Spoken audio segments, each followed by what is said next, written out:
Hello? Testing. Can anybody hear me?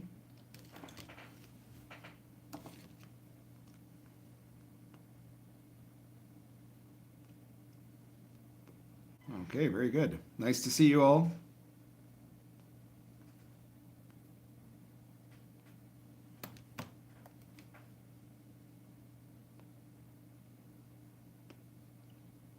Gonna give people a couple more minutes to show up just in case there's any stragglers.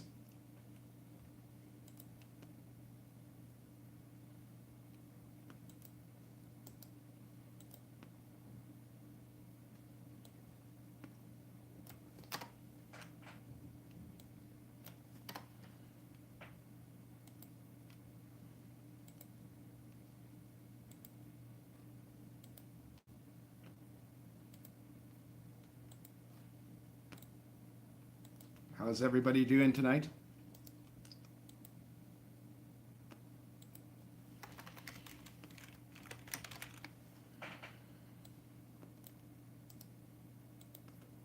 Just posting on my social media. Be sure to share the link if you're on here, you're looking forward to the talk today. Post on your social media. You got a minute or two before we begin, and that way we'll get in some more people for the conversation. Whatever social media you use, share it there.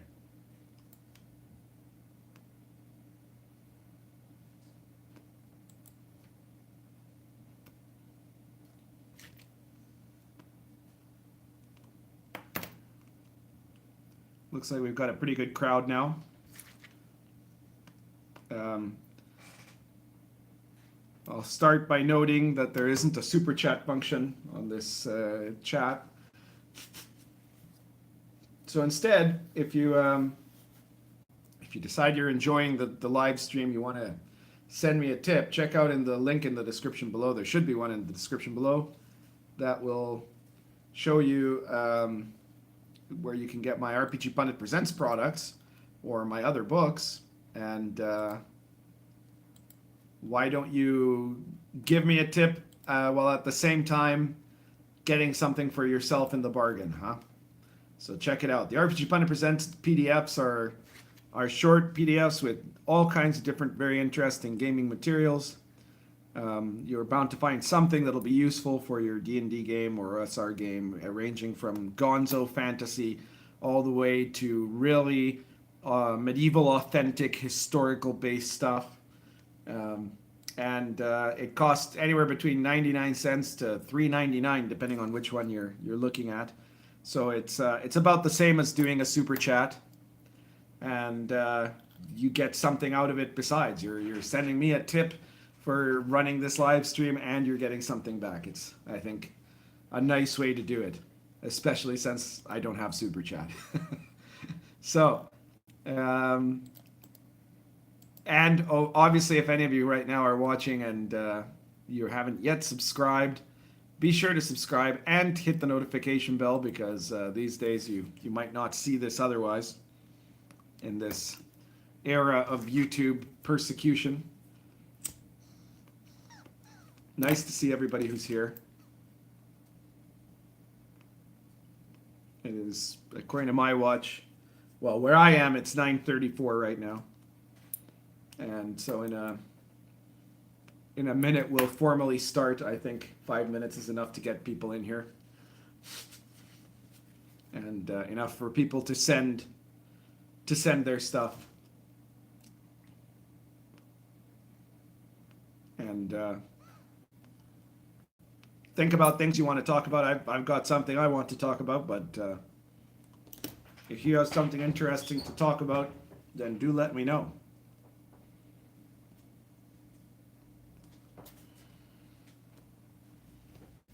Whether it's questions or whether you have any subjects you'd like to know my perception on.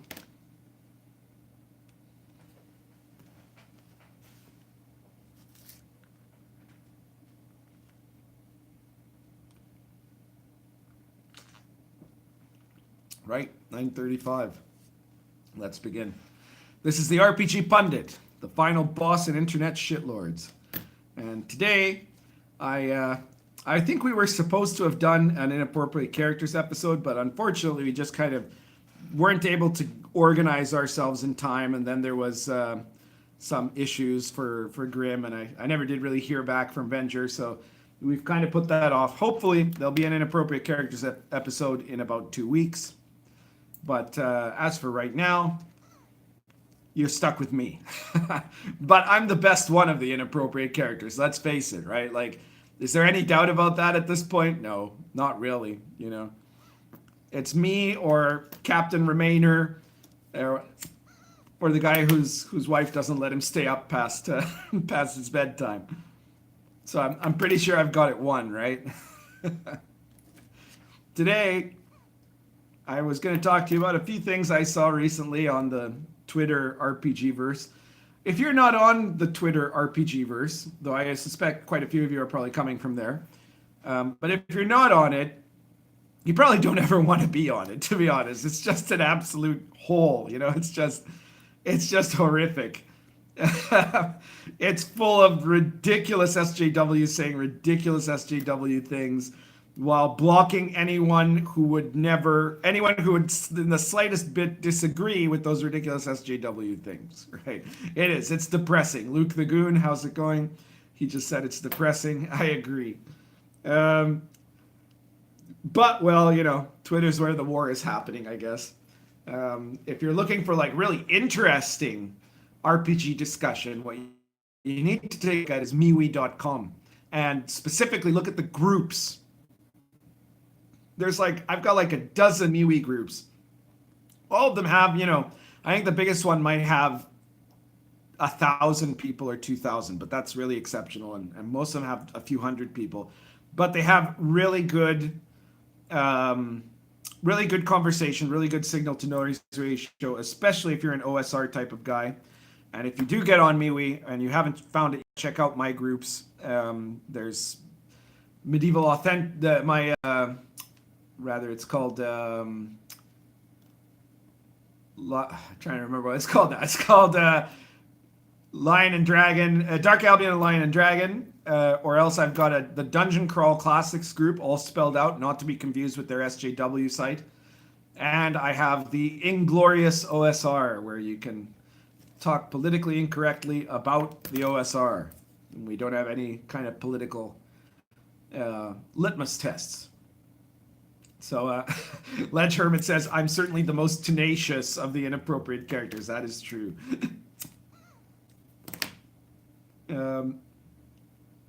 Scott Charlton says, let's start a new media platform for these guys. How about Trigger? The algorithm says, does Uruguay have border patrol? No, they really don't. It's just ridiculously easy to move to Uruguay. So, I mean, they have what do you call it? Customs and immigration, obviously, at the places, but they don't have ICE or something like that. Why would they? You know, people don't want to. You know, they don't really want to move to Uruguay. Now, Uruguay wants people, so it wouldn't really matter, right? Like, I mean, there have been recently a large number of Venezuelans that have come to Uruguay for obvious reasons. And nobody has a problem with that, right? Like, I mean, everybody's fine with them being here. They work, you know, most of them are really, you know, pretty good workers. They've added some cuisine to the mix. They haven't really screwed anything up, and they're fleeing from communism, right? So, like, what do you care? But, like, Uruguay has a lack of people, a real lack of people, not like they say about other countries. Because they have a very aging population, and young people tend to leave the country to go look for better opportunities elsewhere, especially in Europe. I don't know how we got to talking about Uruguayan immigration, but there we go. That's what the comments were saying. I was talking about Twitter, and I was talking about Twitter and Mewe, right? And anyway, Mewe has the Mewe groups. It's really interesting conversations, good places to chat. And of course, there's old forums like the RPGsite.com, which is my forum. So those are good places to chat. But if what you want is to fight about RPGs, then I guess Twitter is the place to do it, because it's full of these assholes that are, you know, looking to say stupid things for the sake of virtue signaling. And then we get, those of us who are the shitlords of Twitter get to mock them for it. Most recently, I was sent a post, and this is one of the problems, is that, of course, on Twitter, people block you. And in fact, they have these things that are like blockchains or something like that. And so they block you even if they've never interacted with you, right? So there's a whole bunch of SJWs that I can't even look at when I'm logged in because they've got me on a block list or something like that. Fortunately, being the pundit, I have a whole bunch of informants who send me stuff, right? That send me both, public stuff like Twitter stuff and private stuff like things they do on secret Discord servers and stuff like that. So, SJWs, you cannot hide from me. Okay, but this one guy had me blocked. I don't even know who he is. I have no idea. It doesn't really matter.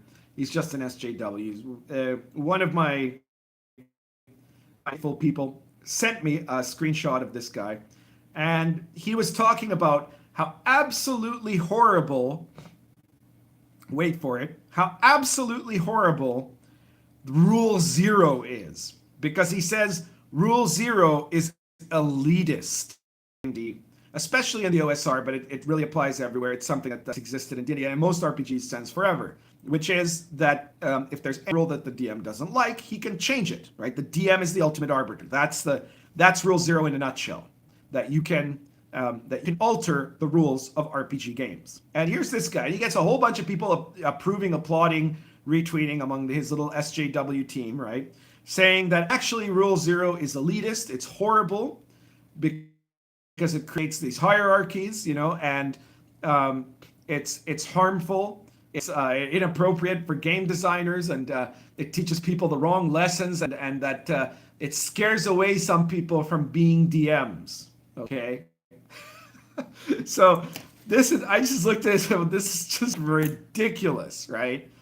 Like, and of course, there's a reason why he's saying this. SJWs, there's a famous saying, SJWs always lie, but you also have to understand SJWs always have a reason for what they're saying. Now, for the dumber ones, that could just be, when they're repeating stuff that other people have said just to kind of get their groovy card punch, to be part of the virtue signaling crowd to get the approval, right?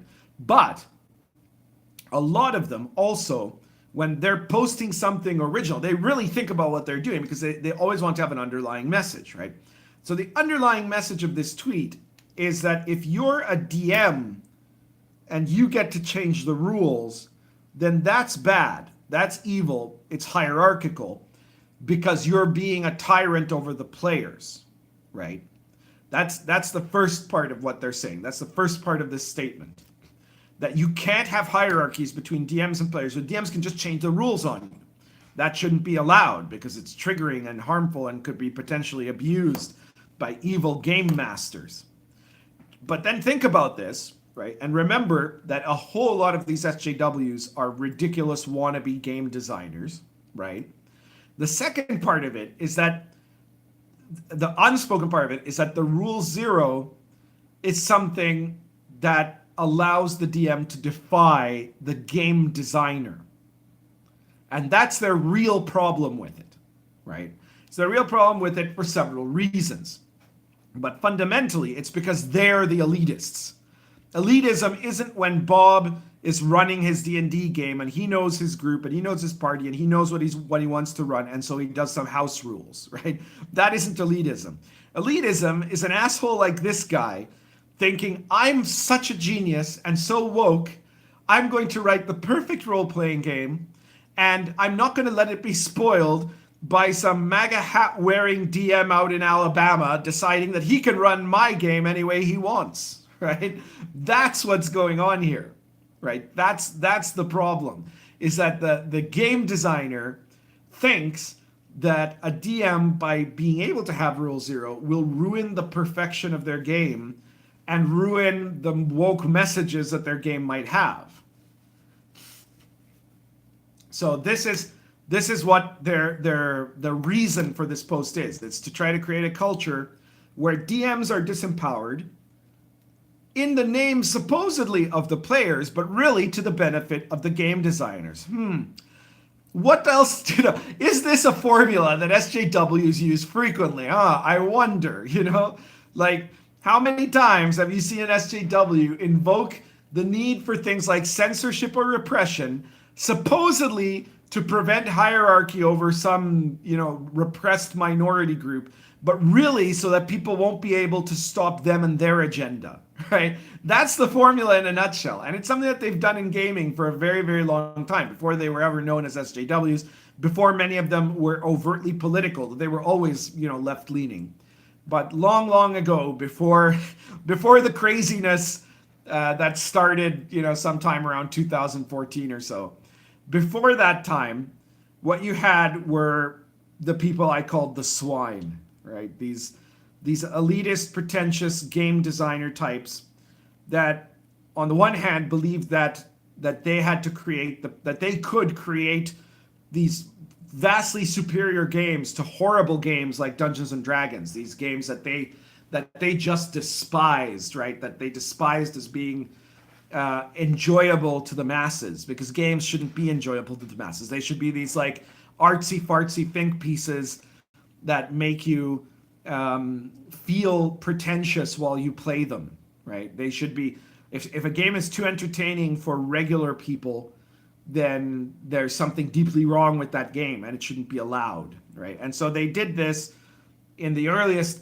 phase with the White Wolf games, where they were talking about how it was their duty to promote White Wolf games against the great unwashed mass. And I mean, there's a line in a White Wolf rulebook about the great unwashed, right? Of being used in reference to people who like Dungeons and Dragons, right? That it's your duty not to mock these people, but to educate them, to teach them how superior it is to play, an angsty, sexually insecure vampire, right? Sexually undefined vampire, something like that, rather than playing a paladin, right? That's playing a paladin is just stupidity of the hoi polloi, right? Like, how dare they? How dare they play something up where you're going around just killing orcs or something like that? You have to play this delicate, mascara-wearing pseudo-male vampire who spends his time pining while he does things that are just fabulous, That's where they started, right? And then they went further on. Let me interrupt by responding to Rotten to the Core. I'm going to explain why I put the Sentinels on the thumbnail in a moment, but we're getting to that, right? So then the second stage was an event called The Forge and the dawn of a movement called the story gaming movement, right? Where you got some guys who pretended to be real serious academics. They weren't really. Their leader was a guy who was technically an academic, but he was a biologist. So the biologist doesn't know anything about game design or setting design or anything like that. His actual expertise as a biology was the reproductive systems of bats. He was the bat penis guy. But Bat Penis Guy had a theory that he called GNS theory that all these pretentious assholes embraced wholeheartedly, which said, first and foremost, that the rules have to be done. System matters is what they're saying. The rules have to control the game.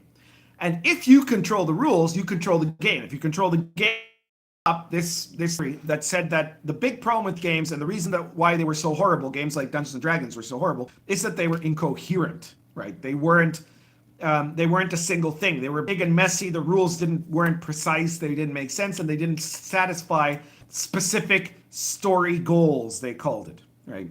And their example of the perfect incoherent game was, of course, Dungeons and Dragons, but they had other ones that they hated on. For example, the entire Palladium system. These elitist freaks despise Palladium's games, right? Like Rifts, Robotech, Teenage Mutant Ninja Turtles, Beyond the Supernatural, Palladium Fantasy, and they hate it. They attack the rule system as just horrible, a horrible set of rules, and it's a stupid game, and the Palladium company is a terrible company, and all this sort of stuff, right? They've been doing this for 40 years of attacking Palladium's games, and Palladium as a system, and Palladium as a company, and of course, fans of those games. Now, why is that? Some of you may not be very familiar with Palladium's games, but as I just mentioned some of their big titles, that included some important licensed titles like Teenage Mutant Ninja Turtles or Robotech. They also had Rifts, which was this mad post-apocalyptic science fantasy, power fantasy thing, you know. Lots of giant robots, lots of kung fu action, lots of big guns, ridiculous art, right? Basically, you know, occasional boobies, right? Palladium is the game that any 14-year-old boy is going to look at any one of their books. He's going to open it. He's going to go, cool, right? Like it appeals to adolescents, to your inner adolescent, and to people who never stop being adolescent, right? And it's also been enormously successful. It's one of the only gaming companies that has been able to run for 40 years with the same, you know, ownership, making consistently releasing products that have been appealing to people. And of course, they had their ups and downs. They had a lot of crises. I am certainly not saying that the people who run Palladium are perfect, but it is a fact that Palladium games are vastly better than the hype that they have, because they've been murdered in terms of public image by these elitist swine, right? That have tried to present it as a perfect example of an incoherent game and therefore horrible. There's nothing horrible about playing Palladium games. I've played tons of them, right? The system is actually really easy to run. Is it coherent? No, but the fact is that Professor Bat Penis and his crew were wrong. Coherency is not, there is a zero value to coherency in terms of, or that is played, that is enjoyed, that people will keep playing for 40 years like they have been with some of Palladium's games or D&D.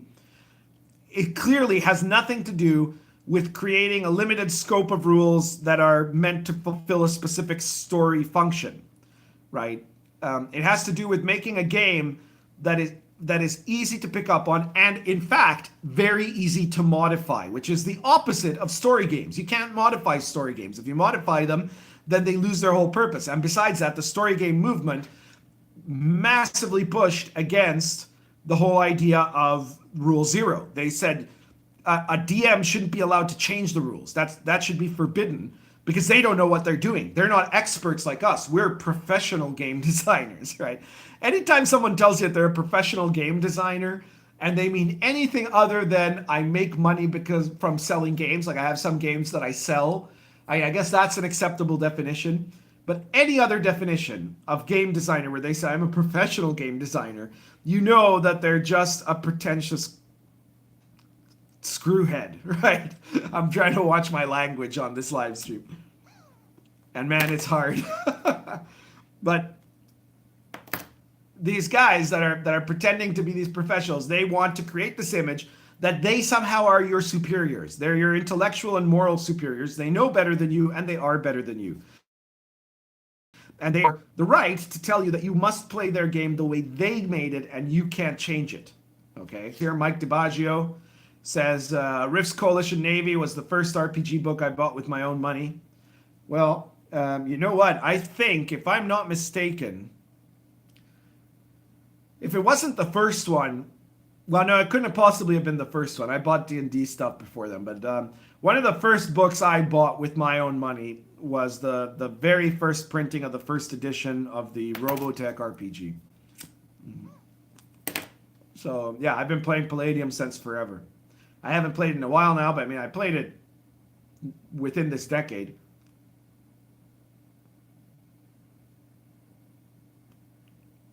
Kevin DeJordy says, oh my God, over 20 minutes in. Yeah, well, I said what time it was at. So we're talking here about Rule Zero, and I've just explained why we were talking about Palladium and D&D, and how these are games that are big and messy, and they have a lot of opportunity for you to change the rules, for modularity, for altering stuff. And that's why the elitists in the game design world hate it, right? They don't like this at all. They don't want you to get to make your own decisions as a DM. A5 Paper is laughing at within this decade, but You have to understand this. My typical campaign runs about 3 or 4 years of of fortnightly play. So within this decade means, for me, that's within 2 or 3 campaigns distance. Okay, I run games that go for years and years and years. Knights and Legends, I don't know. There are some buffering issues. I can tell that. I'm not sure if it's being sabotaged. But stick with us. I hope everyone sticks with us.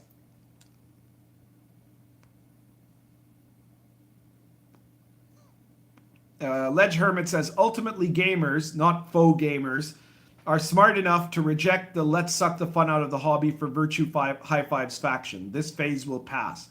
Well, let's hope, Ledge Hermit, but what I'm talking about is that this is one of many phases. The same people who today are SJWs, a few years back, in 2011, they were all story gamers following GNS theory. And in 2001, they were all White Wolf fanatics promoting storytelling games, right? So they have been with us for a very long time. They get the crap beaten out of them by people like me. They go and hide under a rock, and then a couple of years later, they come out again and start trying to take over RPGs all over again, or ruin people's fun all over again. So eternal vigilance is required. This is like the 3rd time I've gone to war with the same gang of assholes, right? So on the topic of Rule Zero, the story gaming movement forbade Rule Zero, essentially. One of their biggest issues was saying that was trying to defeat what they called the tyranny of the game master. And a lot of their games were set up in such a way, not only that the DM could not change any rule, but they had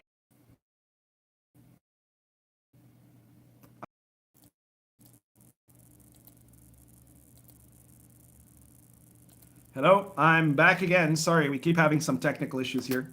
Let's see if I can keep this going and don't have to end it prematurely. Sorry again about any of the buffering problems. I don't know if it's on my end of things or if it's just something happening to the internet as a whole, but it could be one or the other. Maybe it's YouTube. I don't know. What do you guys think? Is it YouTube or is it me? I was saying the DM, and the DM can almost never dictate what happens to players. So this is because the entire story gaming movement was based on this idea that they were these genius theorists, game designers, who are going to create these games that often these games also had very important social messages, right? Like the Shab al-Kiri Roach, which was a game about degenerate professors in late Victorian England having sexual issues, right? And that you were supposed to play that, right? Or a game like, I forget the name of it, but there was this game where you played teenage girls going for smoke breaks in the back alley of a fast food restaurant, right? Where they work, right? And so this is the sort of game that story gaming expected you to play. And this sounds ridiculous. It sounds like I'm making this stuff up, but I'm not. Those were both games that were considered award-winning games to the story gamers. They gave each other awards over it, right? And so the point is that a DM can't be allowed to screw that up, right? They can't let a DM decide what the game can be or not be, right? So he can't possibly be allowed to change the rules or to control the game or to say no to the demands of a player. Now, here's what happened to story gamers. And in fact, now I've just found out story gaming. They had 2 major websites. The first was The Forge, where they developed GNS theory. The Forge, the people from The Forge protracted war with me and some other people online about this sort of stuff. They tried to basically take over all the major gaming forums and to redefine the terminology of gaming to establish basically that to them, the main point of gaming was to create story. Immersion, they called it an illusion. They said it was an impossible thing. Emulation of genre wasn't important because what you were doing was creating a narrative, and so emulation was meaningless. And basically all things that actually matter for role-playing games to them was pointless, and what they want to do is basically create RPGs as something totally different. And they create a bunch of terminology that to semantically force people, because if you control how you define things, right? If you control how you define what you know, an RPG is, right? If you define that all RPGs have to be A, B, or C, then they can't possibly be D, right? So this sort of semantic control was their little trick, but I saw through that. There was a big struggle, and eventually it ended with Professor Bat Penis claiming that playing D&D is equivalent to receiving brain damage, literal brain damage, and then doubling down by saying it's like being a 12-year-old survivor of abuse, right? That has the same effect on your psyche if you're a D&D gamer. And so, of course, because of that, even some of his own allies abandoned him, and then their website was shut down. My website, the RPG site, which had been set up largely to fight these people, continued. But many of them migrated over to another site that was called Story Gaming. And the Story Games forum was basically an attempt to reboot this without Professor Bat Penis, and with more of a focus on saying, oh no, we're just here to make games. We're making games. We're not trying to force anything on anyone. But of course they were. They were still pulling all of the same stuff. In fact, they were pulling more clever stuff, like trying to make games that seemed, at first glance, like more traditional RPGs, meant to bring you into their method of gaming, which included the idea of, you know, DMs being absolutely neutered, right? Having no power or authority. Players collectively deciding a collective story creating process and all of that nonsense. And of course, a lot of leftist politics. And I have some good news. Story gaming is shutting down this summer. They've given up. They've run out of steam. They were already, you know, they hadn't been news for like, what, 5 years now, basically. I flattened them. And once again, though, Story Games shutting down. The RPG site still here. The RPGPundit cannot be beat, people. But of course, when the story gaming movement lost its edge, a lot of the people in it, and part of the reason that it's now being abandoned, is that the people in it just moved on to be the next thing, which is to say SJWs, right? They don't call themselves SJWs, but we all know what we mean by this. The same people who are saying we have to remake RPGs into something that the common unwashed masses shouldn't actually like playing are the people that are now saying the D&D community demands that we make sure to deplatform all of these racist, homophobic, sexist people that have no place in our community, in my community, right? They've all suddenly began to pretend that they've been playing Dungeons and Dragons since forever, and that and they've invented this idea of a D&D community. And of course, the last thing that they want, now that they're getting control of the D&D hobby, so to say, of specifically of Wizards of the Coast and Pathfinder and these big companies, and getting to control the product that comes out from these big companies, is for a DM to be able to look at it and goes, I'm not doing any of this liberal crap, and start to make their own stuff, right? And to alter the game for themselves. So they have to destroy Rule Zero. And that's what they're setting out to do.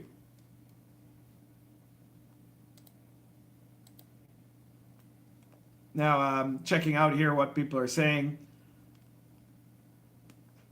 SR2 Joker says, whatever happened to Vince Baker? I have no idea. I know he for a while there, he was one of the many story gaming types who tried to pretend that they'd always loved D&D in order to make money off of the OSR. Because this is the other thing. These people hate the OSR because they tried two different major movements, the Forge and story gaming, to like reinvent RPGs into their image.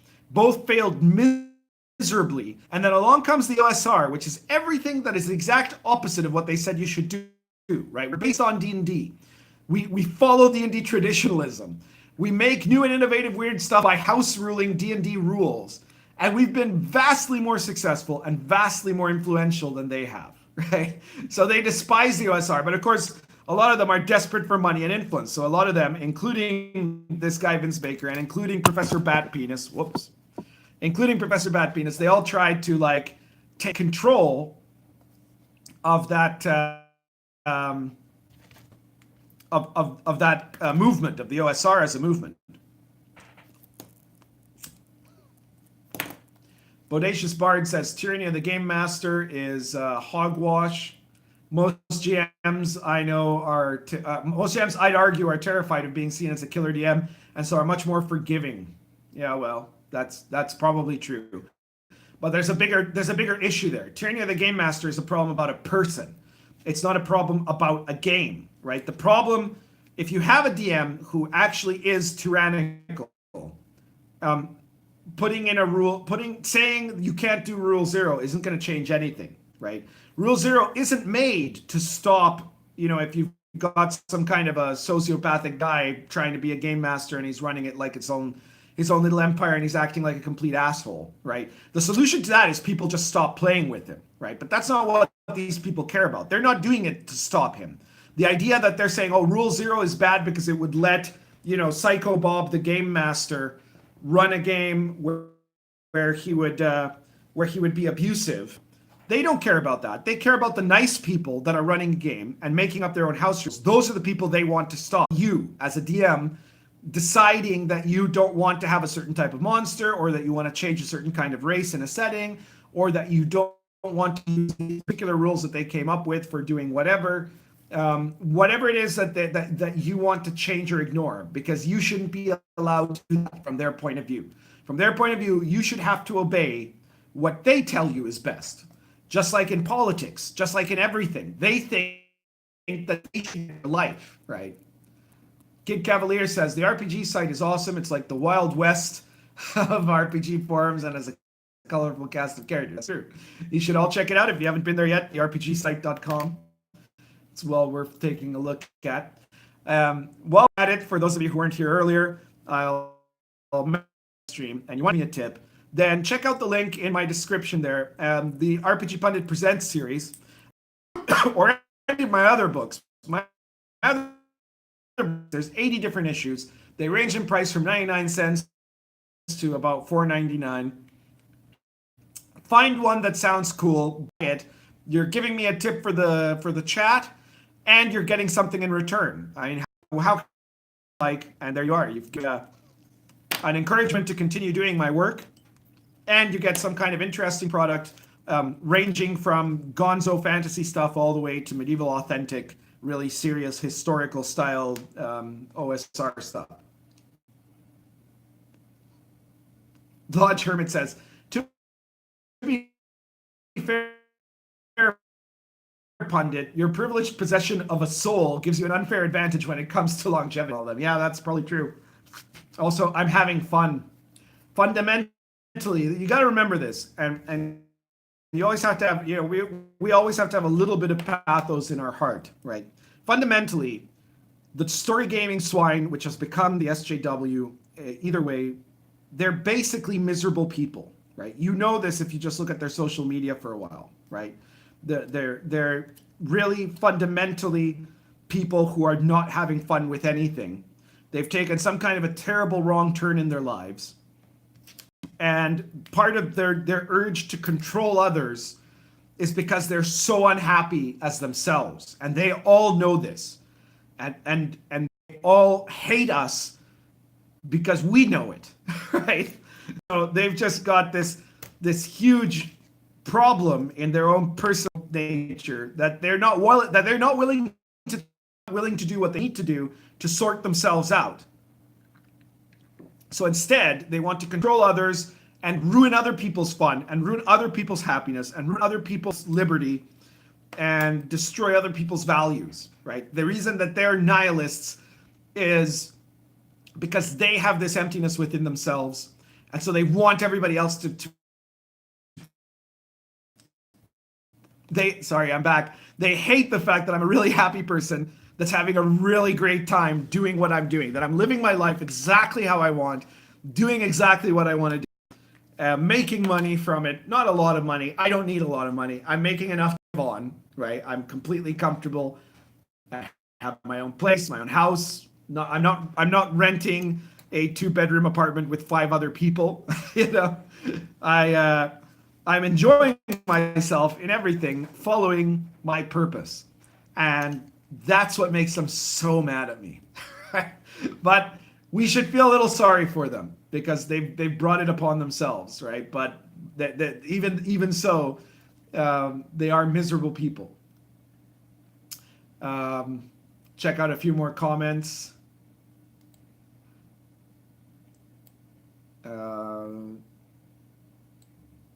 A5 Paper says, who do you think is the biggest bend the knee type offender? I'm not sure. You're gonna have to if that was meant for me, you're gonna have to explain what I mean by that, about who was the biggest bend the knee type offender. I don't quite catch that. Slider says, in the Northeast, gaming cons are dying since most of them are held on a college campus and they have so many SJW rules. Well, that's interesting. I hadn't considered that, but obviously it makes sense. I know that a lot of conventions are held on college campuses, all the smaller ones and many of the medium-sized ones are. And I could certainly imagine how the insanity of the modern university system, which must be burned to the ground, how that insanity is affecting those cons.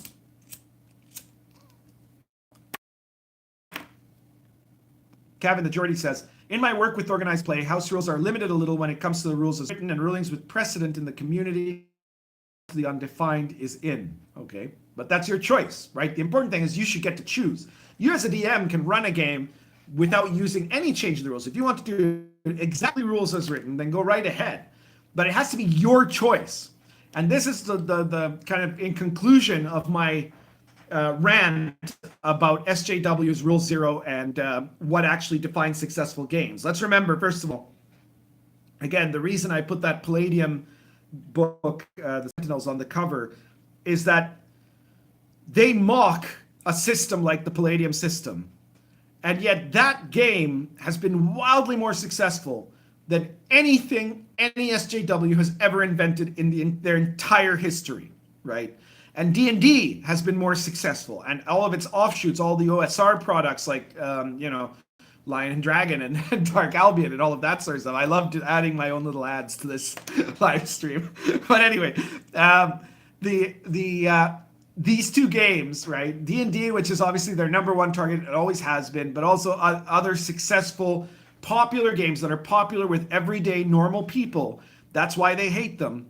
They've beaten them, right? They've beaten the SJWs because they always end up being successful. And they're not successful in spite of being incoherent. They're successful because these games are these big mixes that you can modify to suit to your taste. You can make it your game, right? And you can make it rules as written if you want, or you can make it wildly different. But they don't want it to be that way. They want to say, if you're a DM, you must stick to rules as written. We want to force you not to be able to house rule by creating a culture where players will demand that you not house rule, where we turn that into a social crime for you to try to house rule your own games, right?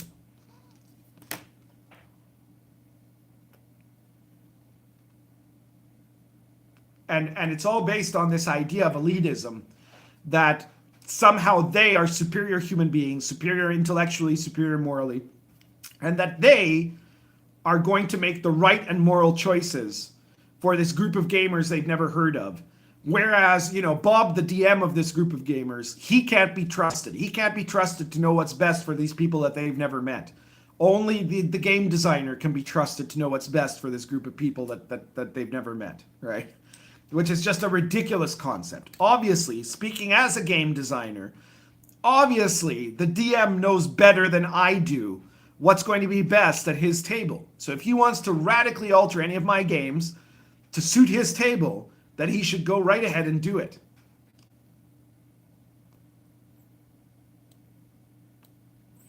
Darren P says, how do they honestly think they can control how people can play games, especially in their own houses? Well, this is the situation, Darren. If you're playing with your own old friends and always have, and only plan to continue playing with your existing friends you know, the same people you played with in high school or whatever, or wherever you were, right?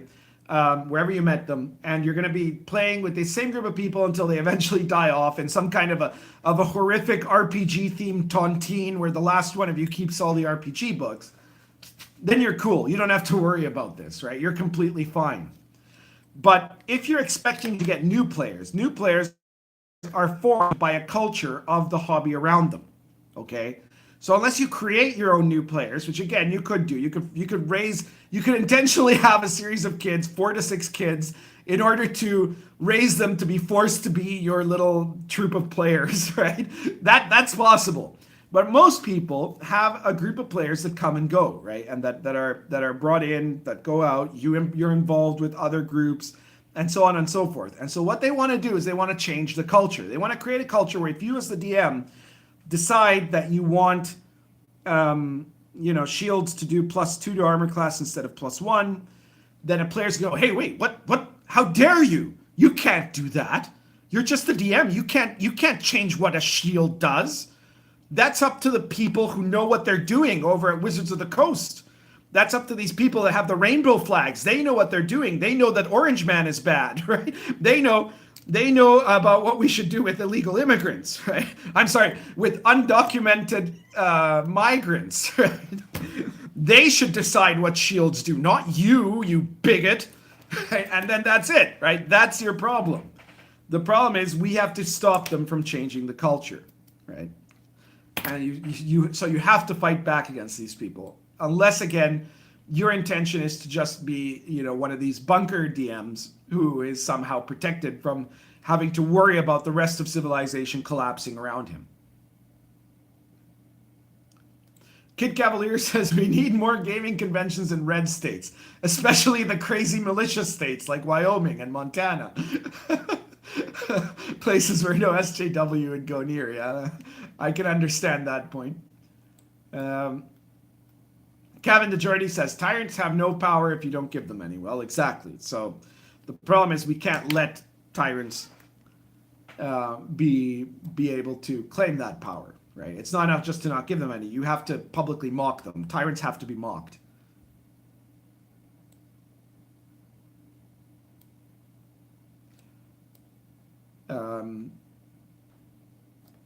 Question mark, exclamation mark says keep the soy boys away from gaming.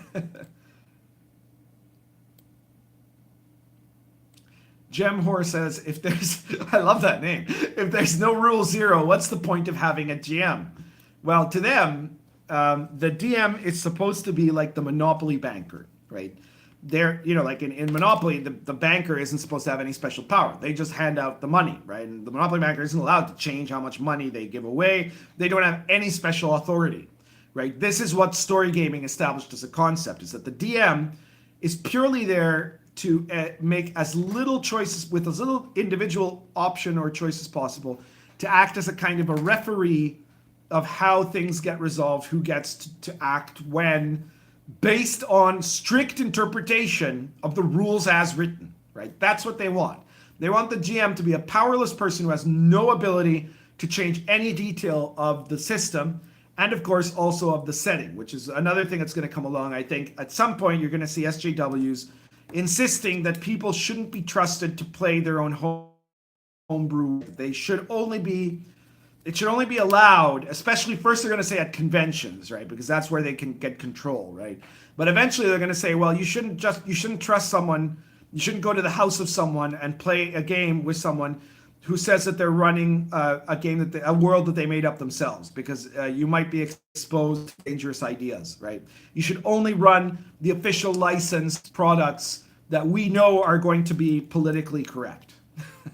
That's coming. You've heard it here first, folks. You can choose to not believe it. Thank you so much for buying Cults of Chaos. He says, great stuff. Do you have any guideline on using the Lion and Dragon system with some of those creatures? I'm trying to understand what creatures you mean there. Trying to use the Lion and Dragon system with some of those creatures, because Cults of Chaos doesn't really have creatures in it. I mean, it has. Well, it does. It has a little bit. It has information on elves and a couple of things like that. But anyways, Cults of Chaos is 100% fully compatible with Lion and Dragon. What Cults of Chaos is, by the way, it's a system for making designing your own medieval authentic cults, sects, heresies, witch covens, and things like that, and using them as antagonists in a game. So basically, you can roll up with a set of rules a completely unique cult that will fit kind of a medieval fantasy style. That can be, a peasant cult, a burgher cult, a noble cult, a woman's cult, a priest cult. It could worship any number of different gods or heresies, or be a witchcraft cult, or even be a cult of sky gods that are probably space aliens or something like that, right? Fairy cults, there's elves, evil elves, right, and stuff like that, which will include the cult's structure, their resources, their challenges, any kind of like whether or not the cult is known in the area where they're operating, or whether people know they even exist, what recent events have taken place there, what their call signs are, how they recognize each other. And you can run all of this, you can generate all this really, really fast with a set of random tables. Of course, you can also pick and choose what you like. So it's an incredible system for making a group of a fantasy antagonist group on the go.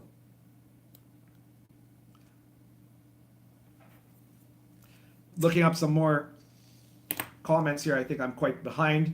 One of Neo Bull Reggie says, one of the RPG creator on Twitter slams on games that does not act as propaganda as boring and coward. Swordfall's creator, if I remember correctly.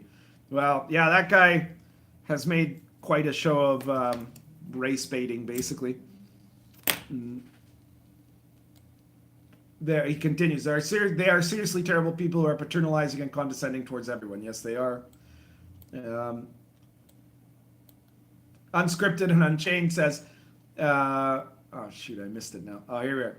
SJWs, since we cannot create, we shall destroy.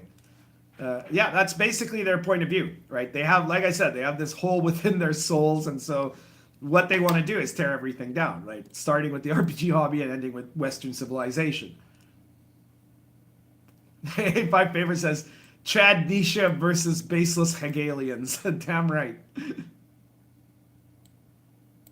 Nietzsche, by the way, is not a nihilist. He's the opposite.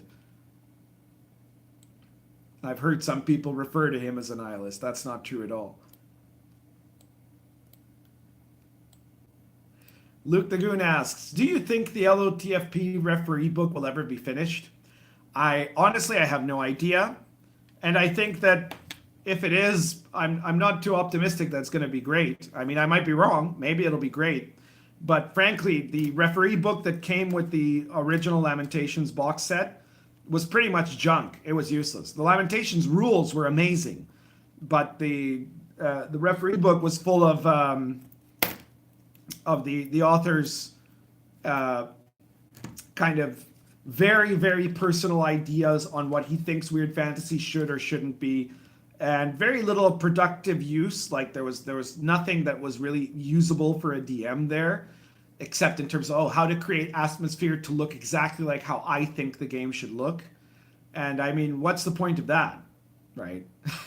Like a DM's book should be full of stuff you can use, random tables, monsters, items, stuff that you can apply in different ways, generators that you can apply to make your gaming better. I hope the LOTFP referee book will be like that, but I strongly suspect that it won't be. A5 Paper says, by bend the knee people, I mean people who, despite fundamentally disagreeing with SJW types, to support them because of outside pressure. Well, I think there have certainly been quite a few of those over the years of all kinds. I guess the biggest one at the current moment would probably be Mike Merles. But we've seen others over the years in the gaming hobby that have allowed themselves to do stuff that they clearly didn't want to do because they're afraid of what SJWs could do. Now, the more interesting, that's not really interesting. We knew that already. The more interesting thing to me is what's happening now, which is the number of people that have been showing up that are standing up to the SJWs, right? Like Frog God Games or Steve Jackson Games, right? that basically told the SJWs to go screw themselves over the whole fantasy trip thing. That is cool, right? That's where we're starting to see stuff. And the OSR. The OSR has been brutally attacked by SJWs who correctly recognize the OSR as something that's uncontrollable to them because it's so decentralized. There's no way they can subvert it by taking it over. And so they've tried to destroy its reputation, demanded that people abandon it as a movement. That basically they said, if you don't leave the OSR, you are obviously an alt-right, N-word. The N-word I'm not allowed to use. Well, neither of them are allowed to be used on YouTube, right? But you know which one it is, right? The guy run by the guy whose name rhymes with Bitler, right? Yeah, that's what they accuse you of being, right?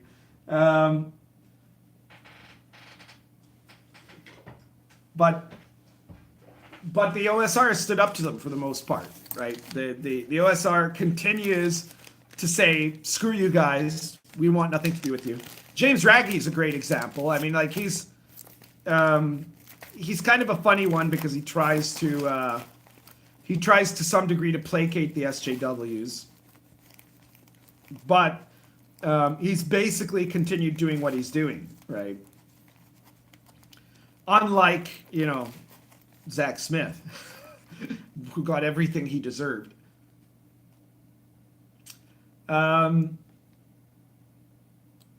Neo Bulregi says, what are you currently smoking right now?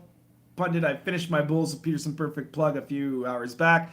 Well, I was just smoking my Lorenzetti Solitario Egg with Barking Dog inside, a classic American tobacco from days of yore, Barking Dog. Now I am lighting up my absolutely beautiful, or I'm about to light up my absolutely beautiful Nerup Acorn. And I've just filled it up with Image Virginia.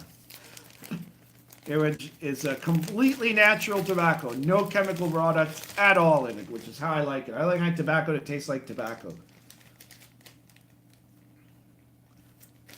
Nice to get a pipe smoking question in there.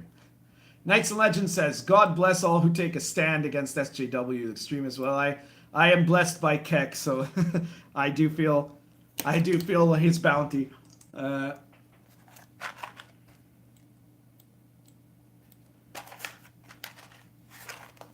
Kevin DeJordy says, the standardization with organized play has to do with the need for transportability and consistency. What you lose in freedom, you gain in flexibility. I don't think that makes a lot of sense. And I don't think that it's about that. I think that there's been organized play since forever. I think that's being used as an excuse to engage in thought control, right? To say, at least in conventions, from now on, you will only be able to run games, to run adventures, never mind the games, to run even adventures that match our political propaganda.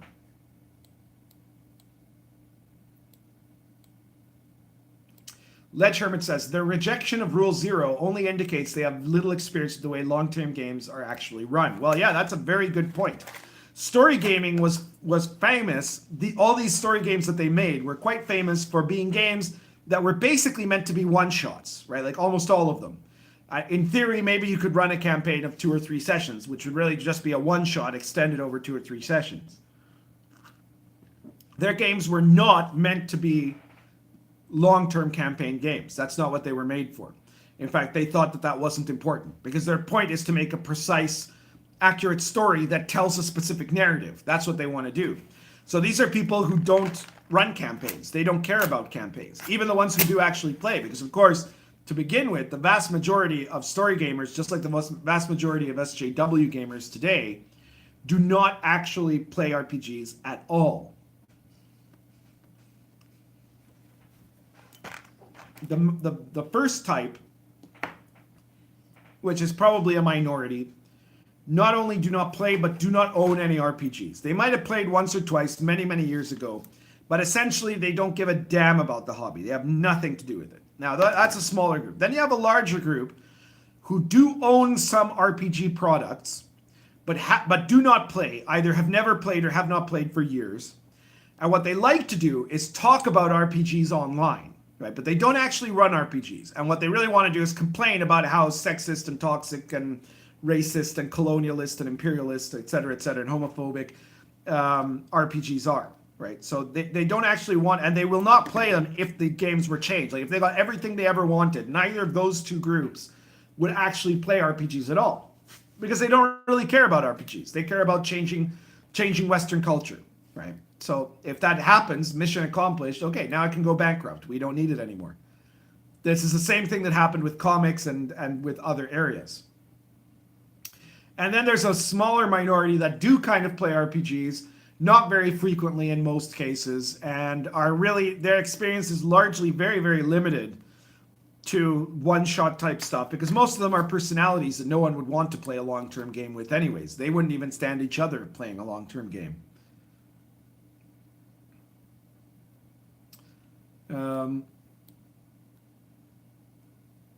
Carrying on here with some of the comments.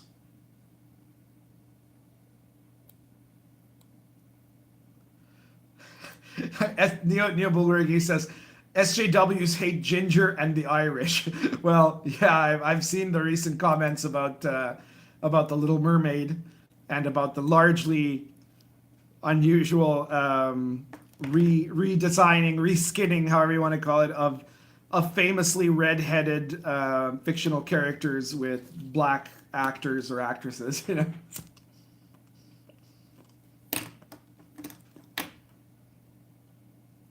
Maybe they're prejudiced against Neanderthals. Fantasy Fan said, there should be a god added to a setting, a god simply known as the Orange Man. Is he bad?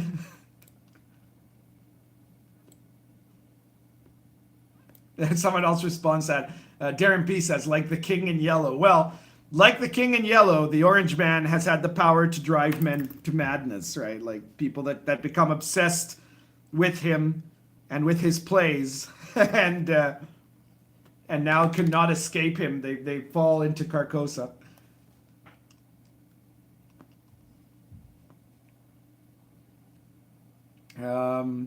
Kid Cavalier says, damn, I need to buy Cults of Chaos. Yes, you do. Everybody does. Everybody should buy Cults of Chaos.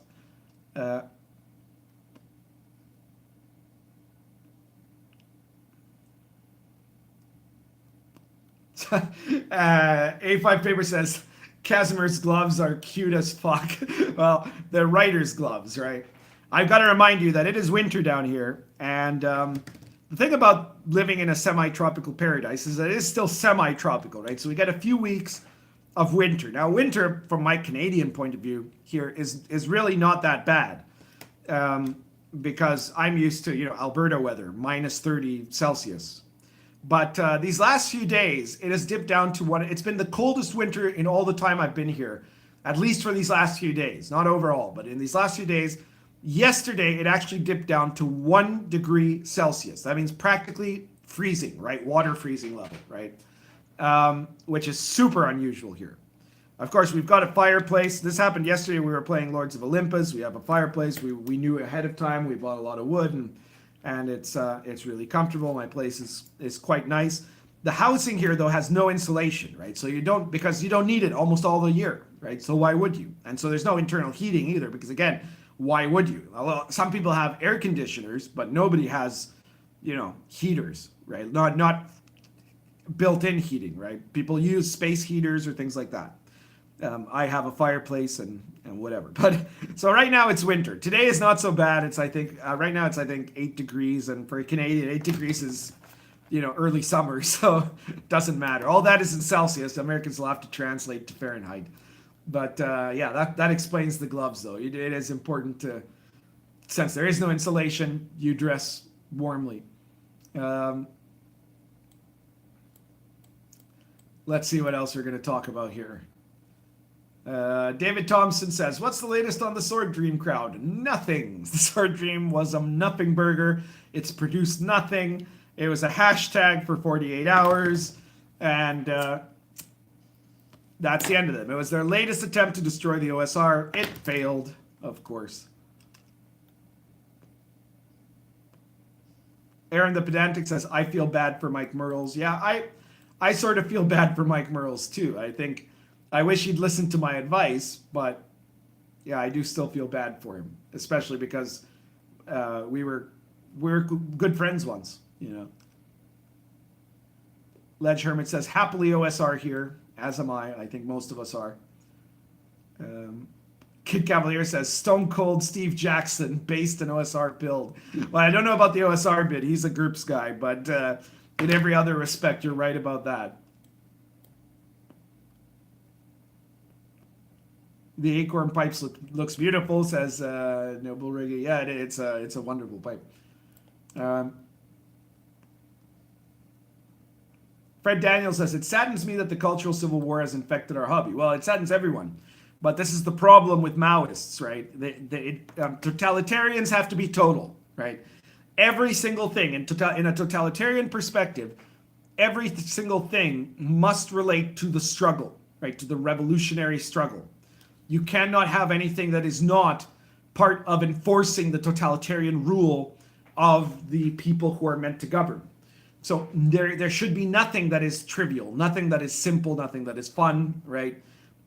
Every single thing, from the production of tractors to, you know, or matches, or, you know, coffee or whatever, from industry to the arts, you can't draw something. You have to draw something that has a propagandistic message in support of the regime, right?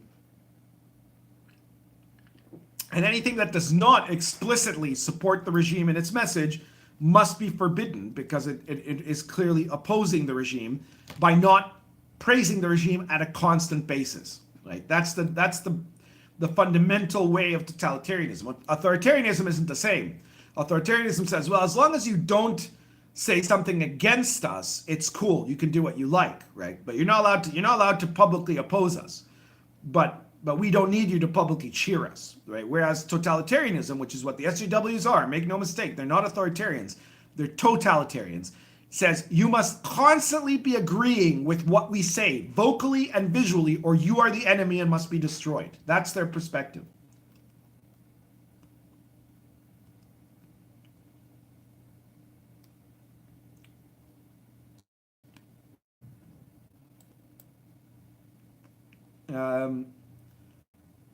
Someone says, Colville's fondness for the black and white era cinema means eventually he will end up in front of their bullseye, because things like that to them reek of a hidden fondness for tradition. Probably right. That's Ace of Spades who just said that. Yeah, I don't really know about the people who come after Merles, we'll call it, right? When the deluge happens, when Wizards of the Coast will be going completely to shit.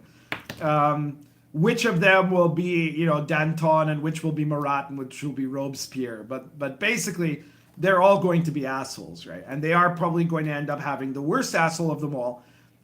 Will probably end up destroying the others before he sinks the company, right? I have my guesses as to who the worst asshole of them all will be. Darren P says, yay, pundits from Alberta. Okay.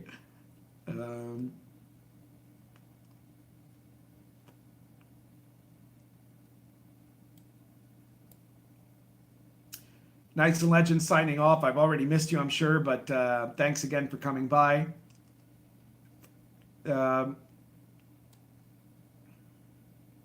David Thompson said, someone mentioned Critical Role in the chat. I play the X card. Yeah, well, the X card is a whole other ridiculous thing they invented, but it's the same concept. It's the idea that the DM should have no power, right? The same reason they don't want Rule 0 is the same reason they do want the X card. They want any player of the right demographic, because I'm sure eventually we'll be hearing that you shouldn't really get to use the X card if you're the wrong type of person, right? Like if you're a straight white male, your X card shouldn't count, or shouldn't count as much as somebody else, right? But the X card is basically meant to say to a DM, if I don't like anything you're doing, I should get to stop your game completely and force you to change it. And you can't do anything about that, right? Darren P says, I'm in Calgary. I like Calgary a lot. Good place. I spent most of my years in Canada living in Edmonton, which I do also like. But yeah, Calgary is very nice. In any case, I hope that Alberta gets to separate soon, become an independent republic, and maybe I'll move back there because at that point I won't be at risk of being persecuted for my speech. It looks like I've caught up. So let me know if you've got any questions, anything else you wanted to know. I'll remind you again, we do not have a super chat function here tonight. Or are likely to anytime soon because shithole countries apparently are not given the opportunity to have super chat.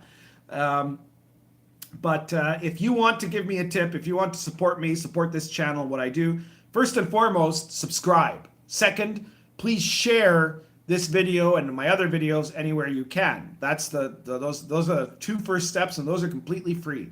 Now, if you want to put money down on supporting me, then either check out my books, purchase my books, or check out my RPGPundit PDF series. If you would have liked to have given a super chat tonight, instead of doing that, click on the link in the description for the RPGPundit Presents series. There's 83 different issues, ranging in price from 99 cents to like $4.99, right? And pick whichever one sounds good to you, buy it. That means I'll get some cash, and you'll get an RPG product from it, something that you can use in your OSR fantasy games, be it Gonzo or Medieval Authentic or what have you. There's a large variety of stuff that I'm sure you're going to be able to find something you enjoy in that. The latest issue of the RPGPundit Presents series is RPGPundit Presents number 83, Thralls of the Jade Queen, a crazy extraplanar adventure that you can throw into practically any kind of campaign because your characters start out being teleported away into this other plane called the Jade Realm in order to fight in a series of gladiatorial games to win the prize of being the concubine to the aged but long-lived Jade Empress. But there are, of course, opportunities for them to get away or to cause trouble or to tear down the entire society. And there's a sinister plot and a whole cast of very interesting other characters, NPCs that show up in the games. So it's a whole exciting kind of crazy gonzo adventure that hopefully some of you will like. But if that one doesn't suit your fancy, check out any of the other 82 episodes, right? Iron Cross says, I bought Cults of Chaos. Thank you very much. I really appreciate your purchase. Kid Cavalier says, Pundit, what is your favorite American state or region? Well, that's a very interesting question. I think the city I loved most out of all the places I've been to in the U.S. was probably New Orleans, but that was New Orleans more than 20 years ago now. It was well before Hurricane Katrina. And so I have no idea if the city as it is now is even a semblance of what it once was. Likewise, I was a really big fan of New York, but I went to New York. I spent a couple of summers consecutively in New York when it was kind of at the start of Giuliani's period as mayor. So again, it was a very different New York than what I imagine it would be today. It's before a lot of stuff went down between then and now. So it'd be hard for me to say which is my favorite. I didn't much care for Florida, which I've also been to. I didn't much care for Los Angeles. Seattle is very pretty, but it's like an even more socially intolerable version of Vancouver. Like Vancouver is cooler and has more Asian stuff and slightly less SJW insanity. Aaron says, how do you feel about randomly rolled personality traits at character generation? If by randomly rolled personality traits, I assume you're not meaning ability scores. Randomly rolled ability scores, I believe in doing absolutely. Personality traits, no, not really. I think that, of course, any DM can do what they like, but for me, a player should look at the ability scores they roll. I can stand having, like, for example, Lion and Dragon has, and there's an expanded version of this in one of the RPGPundit Presents issues, prior history background rules, right? So there's a set of tables that you roll to determine a random thing that happened to your character before the campaign started, which then the player can interpret exactly how to apply it. And, again, you look at your ability scores, and that might give you an idea of what type of character you're going to be. And if there's other stats, like in Lion and Dragon, social class is hugely important, right? So what social class you are. All of that stuff. All of that should slowly get you to form your personality. But really, if you're playing a long-term campaign, you don't need to have a fully formed personality in the first adventure, right? Think about TV shows, okay? Even TV shows, which sometimes which obviously are meant to tell a story, whereas RPGs are not, right? But in TV shows, a lot of characters, the first couple of episodes or the first whole season, are very different than how they become over time as the TV show solidifies, right? Well, in a campaign, it's even more of that, right? Like, you don't know what your character is yet until he starts to come alive. So you're better off starting off with just some minimum points, some little positions that you can cling to, and then play them around. And then in playing, you're going to discover what your personality traits are. Kevin and Jordy asks, will inappropriate characters ever have special guests? Well, inappropriate characters, in fact, has had two special guests already. There have been 2 episodes where they had a special guest. Joe Bittman was one of them, and the Evil GM was the other one, or Evil DM. I forget which one. But yeah, we're open to having other special guests in the future. Probably game designers as special guests, but we're open to suggestions. So if someone knows someone you think would be willing to come on inappropriate characters and join us in the politically incorrect cavalcade that is that show, then be sure to let us know. A5 Paper asks, oh crap, regarding Lion and Dragon, what resolution is the PDF? Damned if I know, dude. I'm sorry, I'm a technological illiterate. Plus, I'm not the publisher. Remember, I don't publish any of my books. I'm a writer. I just write them. Other companies publish them.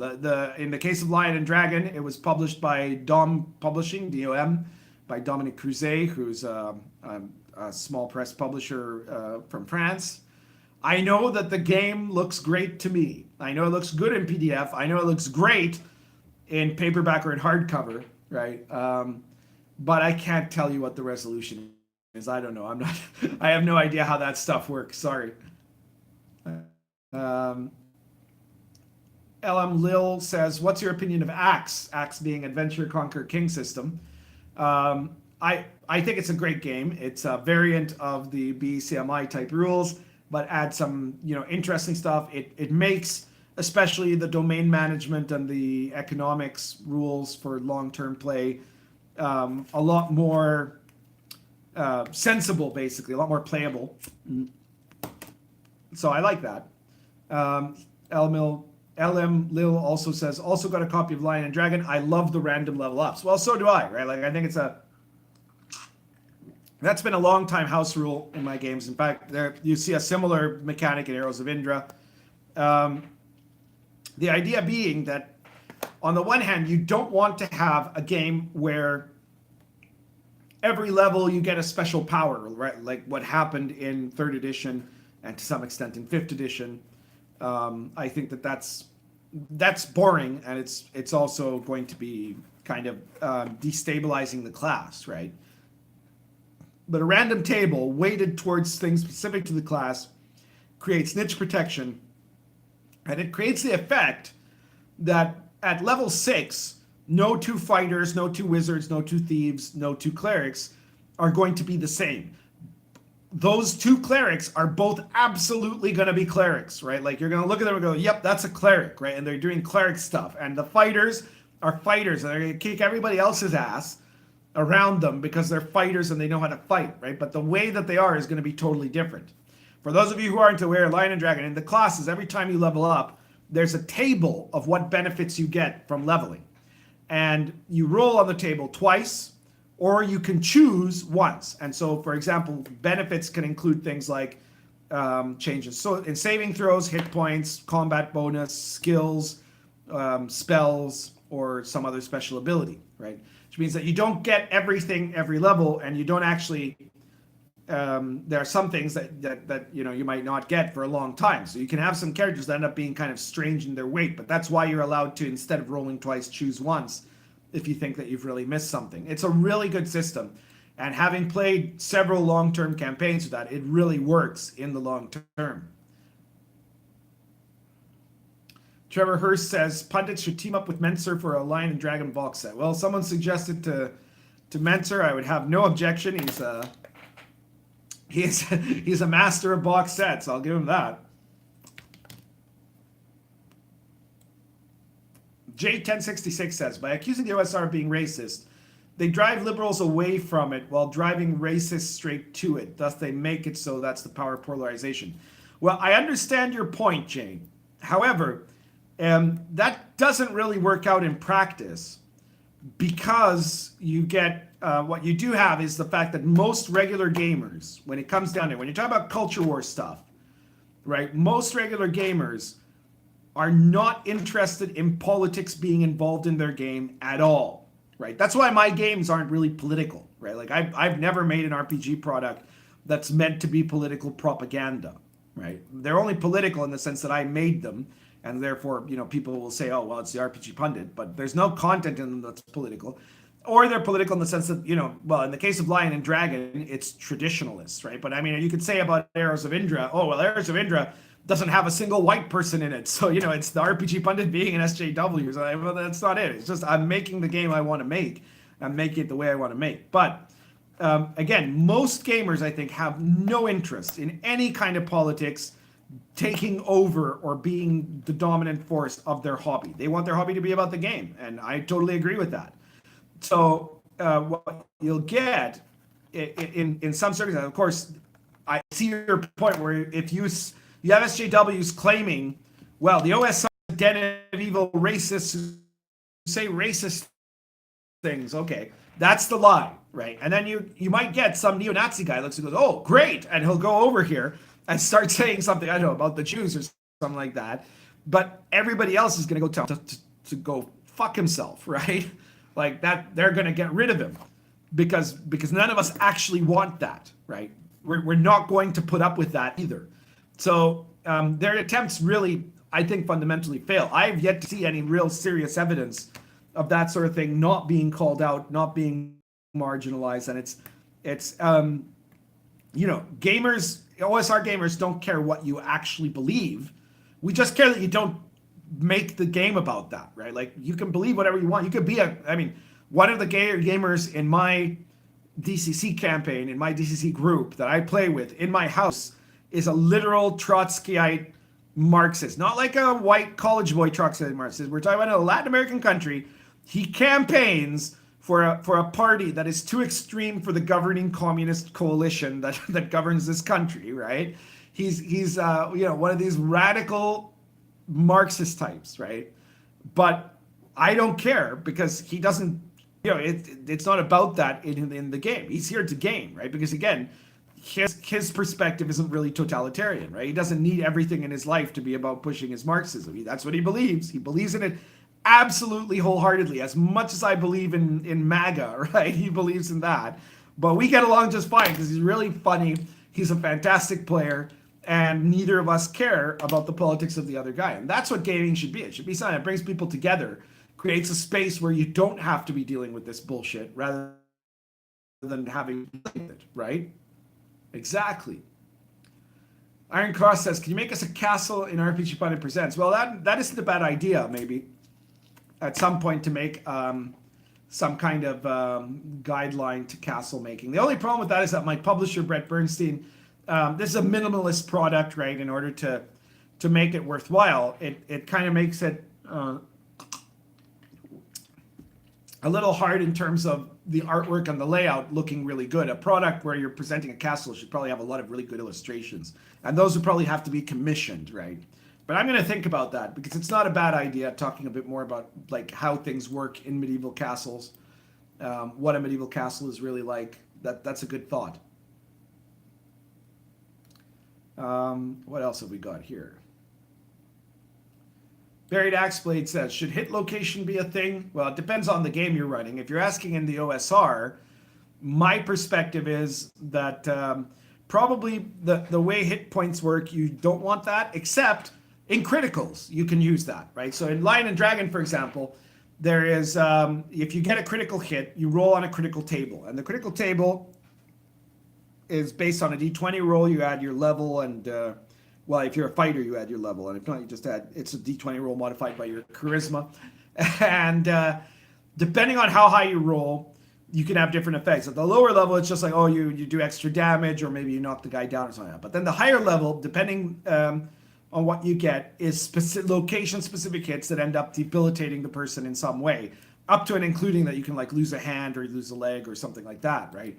And in fact, I made an RPG Pundit Presents issue that is called Advanced OSR Critical Tables, which takes, there's only one single critical table in Lion and Dragon, but in expanded OSR critical tables, I have critical tables divided by weapon type, so like blunt, pointed, cutting,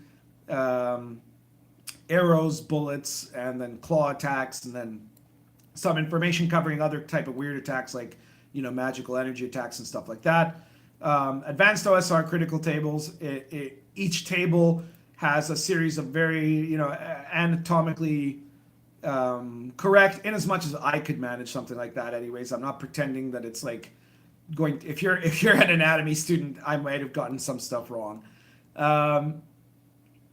That covers the sort of damage that type of weapon can do to certain body parts, and can be like absolutely gruesome, right? Like if it's RPG Pundit Presents number 37, Advanced OSR Critical Tables, check it out. If you want to modify your OSR games to have more of this kind of gritty Game of Thrones type feel to it, that's a good example of a product to check out, and a great way to leave me a tip in place of a super chat here.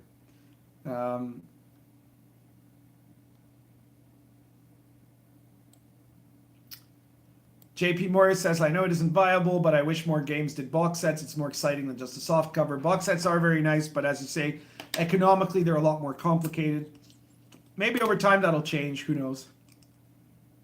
Technology is going in interesting directions now.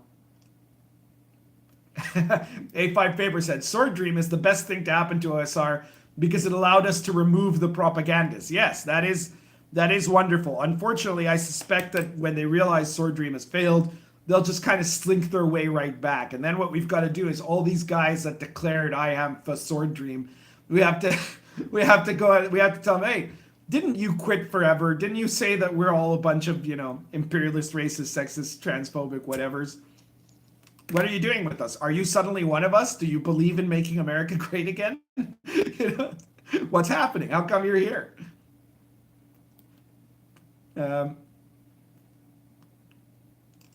Fantasy Fan says, the cool thing about DCC is it seems any adventure past level 5 could get crazy in a good way. Well, yeah, it absolutely does. If you've ever looked at my blog, my DCC updates, it's absolutely proof of that. The games are nuts. Kevin and Jury says, I think disc-based box sets are awesome. Tommy Bennett says, I never heard of Sword Dream, and I think I should consider myself lucky. You are correct, sir. You should consider yourself lucky. A5 Paper says, if I want to make an OSR game, which edition should I base it on? 1E, 2E, or basic? Well, I hate to tell you, but that's a kind of a noob question or an outdated question. The real trick in the OSR now is making games that are based on kind of this more skeletal framework of what D&D basically is. Like, Lion and Dragon is not based on 1E or on 2E or on basic or on 0 edition, but it very clearly is D&D, right? Like if you look at it, the rules, the skeletal rules are the OSR game, right? So the point isn't what should I base it on, it's what do you want your game to do? Like why would your game matter? Why would it be useful instead of someone just using the red box or the AD&D first edition rules? Like, are you doing it to play in a specific world or in a specific genre? How are you making the game? And then you want to you have to make sure you keep the lines of what is definably D&D, right? Like as long as you're playing within the lines, you can make anything within that box, anything, right? Nothing outside it, but within it, you can make all kinds of crazy innovation. And having to draw within the lines makes your innovation so much more interesting. That's why the story game movement failed and OSR succeeded. Because the story game movement said you can make anything as long as you just make it coherent and in following with our political dictates, right? But, that means that people made a bunch of really lazy games that they didn't really have to think a lot about. They were just, not just boring, but also untested, right? There was no way to judge whether it was going to be good or not, right? The fact that you're working off the skeleton of D&D tells you that it's going to be good. It's been played for 40 years. There's no chance that it's not going to be playable, right? And then after that, the modifications you make, you have to do them without breaking that sense that this is D&D that I'm running, right? Like if you've got to keep it within that. So if it doesn't feel like D&D anymore, you failed, right? And that's why you have to innovate in a really creative way. Someone says, Kid Cavalier says, I'm a regular poster on the RPG site. Would it be okay if I started a poll for who would be the best regular to be against on inappropriate characters? Yeah, sure, you can go right ahead and make that. You don't really have to ask me about that. Ironcross says, can you make some meatier, fleshed out modules for Lion and Dragon rather than these mini modules which tend to be skeletal? I could use them in my medieval realist campaign. Well, the thing is, I kind of like sandboxes, right? And sandboxes are very difficult to make in a way that is really, like, you can make a sandbox that, if you make a big sandbox, it just basically turns into a setting source book, right? Rather than an adventure. So a sandbox adventure is an adventure scenario that you then have to build off. And it has to be a bit skeletal so that the DM can make it what he wants, right?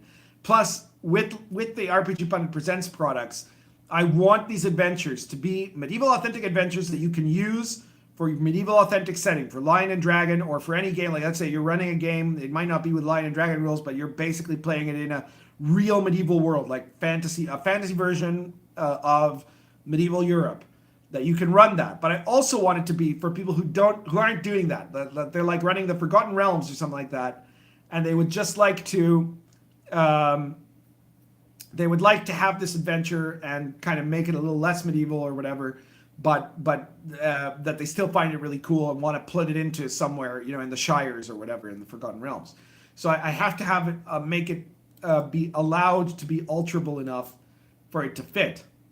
Unfortunately, I guess the answer is kind of no then, because if I'm going to make more big products for Lion and Dragon or Dark Albion, they're probably going to be setting products. They're going to probably be big campaign products like Dark Albion is, right? Maybe not that big, but they'll be, that sort of stuff, right? The big products I'm thinking of doing could be, and it's not going to happen anytime soon, so don't get super excited about this. But if I do make some other kind of big campaign sort of product for Lion and Dragon, it would probably either be set in England during the Anarchy, or it would be set in the Middle East during the Crusades. Which would be such a laugh, right? You can imagine the reaction. The RPG Pundit is making a book for OSR about the Crusades. That would just be too great. A5 Paper says RPG site is to RPGNet what Gab is to Twitter. Just better because it's RPGs. I'm not sure if that's exactly the comparison, but I don't know, sort of.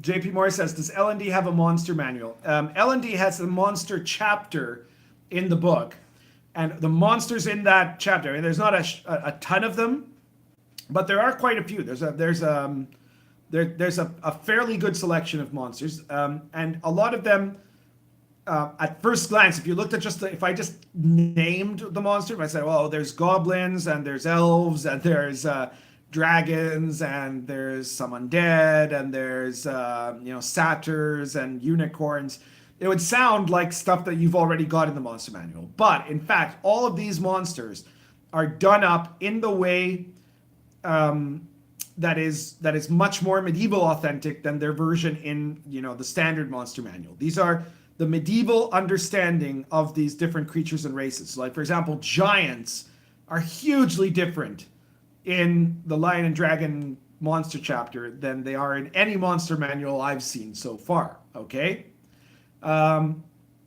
Besides that, there's some more of these sorts of monsters in some of the RPG Pundit Presents books. There may be some more forthcoming too. I actually just finished working on it. It's not going to come out for a while. An RPG Pundit Presents issue that is called The Medieval Authentic Bestiary.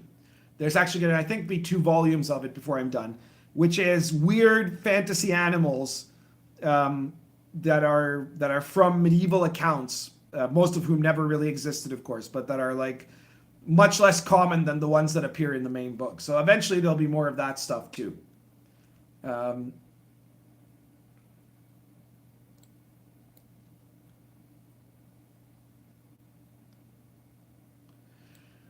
LM Lil says, Anarchy England. All right, I'm glad that there's someone that likes that idea. I just have to decide how much fantasy do I want to make it. Is it like going to be a super precise version of the Anarchy, or is it going to be like the Anarchy where like Stephen and Matilda are fighting each other on dragons or something like that, you know?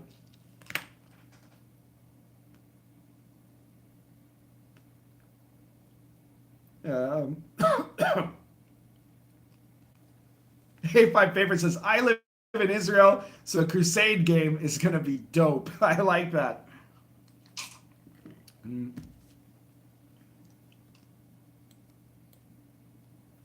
Iron Cross says, the only reason I haven't bought Dark Albion because I don't want my campaign to be in 15th century England, maybe if it was Arthurian Britain. Well, 15th century England is a cool time to be setting a campaign, let me tell you. And Dark Albion is one hell of a source book for that. But I mean, okay, if it's not your thing. Regarding Arthurian Britain, I have a little problem with that, which is that there's no way I could never make a product that would be better than the Great Pendragon Campaign, which is the book that you want to get if you want an Arthurian Britain campaign book. That's it. I have no way to beat that, right? That was made by the boss, the late great boss, and he was just fantastic, right? So so I'm never going to do an Arthurian campaign for Britain, right? I would prefer also my versions are going to be based on actual historical periods, and Arthurian Britain is a little too far from actual history to really work for my what I want for Lion and Dragon. So I did the War of the Roses, which is my favorite period in British history. I could do the Anarchy.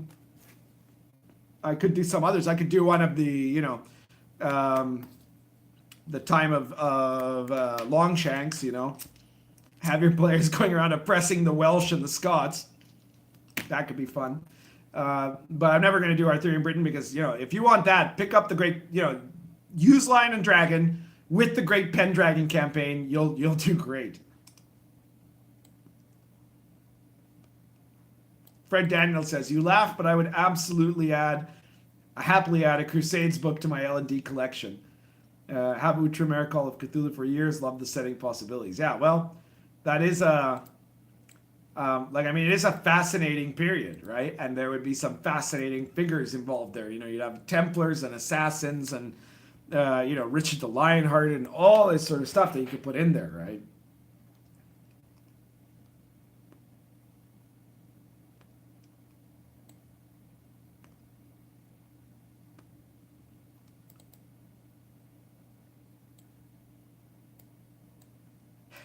Fantasy Fan is another vote for the Anarchy. Yeah, well. Anyway, again, none of those are going to come out anytime soon because right now I'm just kind of focused on, working my way up the number of RPG Pundit Presents issues. It's only when I kind of run out of ideas about that I'm really going to say, okay, well now I should do another big book, and I want to wait until I've gotten at least. I mean, if I can, I'm going to do 200 issues at least of RPG Pundit Presents, and that'll mean somewhere between 4 and 8 compilation volumes of the same. So, yeah, I think I want to do a lot of that. But eventually that could happen. I've got some other things I might eventually want to do. I would someday want to do a modern occult type game. But yeah, well, those are all possibilities. So we've now been on live, I guess, for 1 hour and 42 minutes, and I guess it's getting on time to start finishing off. I hope you've enjoyed this. Please subscribe if you haven't subscribed already. Please share this live stream or any of my other videos. Like and subscribe and share, because that's one of the biggest ways to support me. We've now gotten to, I think I got like, as of the last time I checked, 1,234 subscribers, which is just fantastic. Please keep right on subscribing if you haven't already. Keep sharing it so we can keep building up our audience. Besides that, if you want to support me, well, yeah, there's Patreon and there's PayPal. The links are down there somewhere. But if you want to support me and get something back, then pick up my products, buy my books, or buy the RPG Pundit Presents issues.